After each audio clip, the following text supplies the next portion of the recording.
लोग इसके लिए काम कर रहे हैं जिसमें द्वादश मताधिकार कम से कम लोगों को सुलभ हो, साथ में द्वादश यानी 12 निषेधाधिकार भी होते हैं जो वीटो पावर्स कहलाते हैं, जनता के हाथ में होने चाहिए।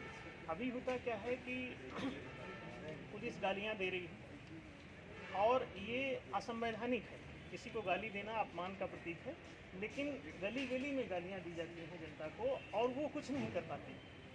वो रिपोर्ट लिखाने जाते हैं, कोई लिखता नहीं, चोरी हो गई है, रिपोर्ट लिखा रहे हैं, गाली खा रहे हैं।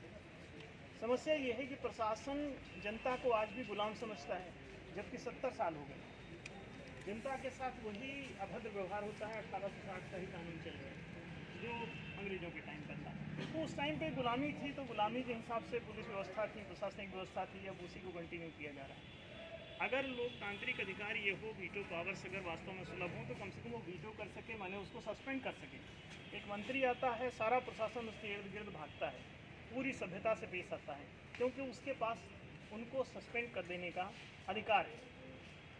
जनता से वो नहीं डरते, जनता को गाली देते हैं और मंत्री की पूजा करते हैं। समस्या ये है कि आप कहते हैं लोकतंत्र, जब ये लोकतंत्र है, पूरी दुनिया जानती है कि लोकतंत्र है, तो लोगों की तो इज्जत ही नहीं, इसमें लोगों की चलती भी नहीं, तो फिर लोकतंत्र कैसा है? इसलिए हम लोग इस महालोकतंत्र को लाने की बात कर रहे हैं। This is our first agenda कह लो इसे, या कार्यक्रम कह लो, लेकिन अपनी पहली पॉलिसी है कि हम लोग इसे इम्प्लीमेंट करें। दूसरी बात है, चारों जनाधिकार आज 70 साल बाद आज़ादी के अभी तक नहीं दिए गए। 4 जनाधिकार होते हैं जनता के: शिक्षा प्राप्ति का, रोजगार प्राप्ति का, आवासीय सुविधा प्राप्ति का और चिकित्सा आदि संरक्षण प्राप्ति का। ये 4 ही लोगों के अधिकार होते हैं, जनता के अधिकार होते हैं लोकतंत्र में। अब दिक्कत ये है कि ये चारों चीज़ों के बिना आदमी जी भी नहीं पा रहा है। लोग अशिक्षित हैं, बेरोजगार हैं और बेघर हैं और बीमार हैं और देश चल रहे हैं। ये चारों जनाधिकार लोगों को सुलभ कराना, ये दूसरी प्रायोरिटी है। कुल 111 ऐसे प्रस्ताव हैं, जिनमें से पहला प्रस्ताव ये 53 नंबर था महालोकतंत्र का, और 15 नंबर प्रस्ताव है जनाधिकारों का।